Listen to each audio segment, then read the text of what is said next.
सुबह दौड़ने के बाद एक महिला घर लौटने के लिए कार स्टार्ट करने वाली थी। उसे गोली की आवाज सुनी। डकैती हो रही है, डकैती हो रही है। इस अचानक आई आवाज ने उसे तुरंत घबरा दिया, लेकिन अगले ही पल उसने देखा कि एक झुंड डाकू सोने की दुकान से भागते हुए बाहर निकले और उनका पीछा करता हुआ दुकानदार वहीं दरवाजे पर मारा गया। बुरे लोग कितने घटिया हैं।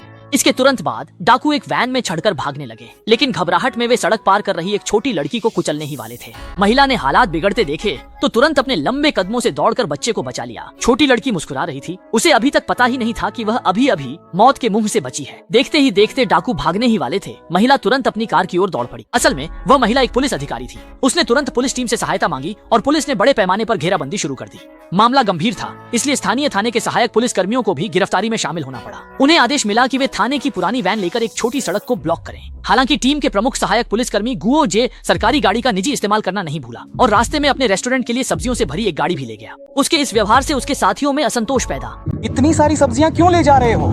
तुम्हें पता नहीं है क्या, हमारे रेस्टोरेंट में बहुत भीड़ रहती है, तो मैं रास्ते में घर के लिए 2 टोकरियां सब्जियां ले जा रहा हूँ। इतना बड़ा मामला है, सभी साथी घबराए हैं, लेकिन यह बंदा तो बस अपने रेस्टोरेंट की फिक्र कर रहा है। थानेदार को पता है कि ये सहायक पुलिस वाले चालाकी में माहिर हैं, उन पर भरोसा नहीं किया जा सकता, इसलिए उसने फोन कर चेतावनी दी। तू कोई चालाकी मत करना, मैं तुझे बता रहा हूँ। अगर कोई गड़बड़ हुई तो मैं तुझे थप्पड़ मारूंगा। इसके बाद कढ़ाई भाई ने अपनी एक्टिंग शुरू कर दी।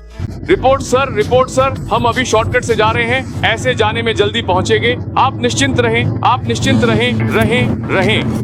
अरे सर, हम सुन नहीं पा रहे हैं आपको। सिग्नल नहीं है, आपकी बात सुनाई नहीं दे रही है।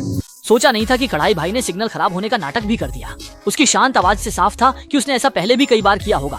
इसके बाद उसने उल्टा आरोप भी लगा दिया। सर, मैंने तो आपसे कहा था कि एक अच्छा वॉकी टॉकी खरीदिए, लेकिन आप तो जिद करके ये 88 रुपए वाला ही ले आए। ये तो बिल्कुल भी ठीक नहीं है। अगर कभी चोर पकड़ने की जरूरत पड़ी तो शायद आपको भी रिपोर्ट लिखनी पड़ेगी। हाँ, आपको भी रिपोर्ट लिखनी पड़ेगी। हालांकि उन्होंने सफलतापूर्वक सर को बहका दिया, लेकिन उन्हें पता नहीं था कि खतरा भी धीरे धीरे उनकी ओर बढ़ रहा है। असल में ठीक उसी समय दूसरी ओर जब पुलिस गुजरने वाली गाड़ियों की जांच कर रही थी, एक काली सेडान कार अचानक बैरिकेड तोड़कर निकल गई। हालांकि उन्होंने तुरंत उसका पीछा किया, लेकिन एक चौराहे पर एक बड़ी ट्रक उनके रास्ते में आ गई और उन्हें रोक दिया। इस तरह वह अपराधी पुलिस की पीछा करने से सफलतापूर्वक बच निकला। सूचना मिलते ही सर ने तुरंत आगे की टीम को फिर से पीछा करने के लिए भेजा और आसपास के पुलिस कर्मियों को रास्ते में रोकने के लिए सूचित किया। लेकिन जो उन्होंने कभी नहीं सोचा था वह यह कि गुओ भाई की टीम की पुलिस कार इसी समय खराब हो गई। इसलिए सभी लोग तुरंत गाड़ी से उतरकर स्थिति देखने लगे। ठीक उसी समय गुओ भाई को सर का आदेश मिला। असल में यह चौराहा अपराधी के भागने का अनिवार्य रास्ता था। क्या ऐसा लिखा है? गुओ भाई का दिमाग एकदम से जैसे फट गया और वह सोचने लगा कि काश उसके पास एक डायपर होता। फौरन उसने साथियों से कहा कि वैन को छोटी सड़क पर आड़ा करके रोक दें और साथ ही कहा कि जो ताजा खरीदी मूली और पत्ता गोभी है वह गाड़ी से उतार ले। अब सहायक पुलिस कर्मियों के पास हथियार नहीं था, इसलिए उन्हें मजबूरन मूली और हरी सब्जियों को अपनी सुरक्षा के लिए इस्तेमाल करना पड़ा। तो क्या ये निहत्थे सहायक पुलिस कर्मी वाकई अपराधियों को रोक पाएंगे? हम अगली कड़ी इसकी कहानी जारी रखेंगे।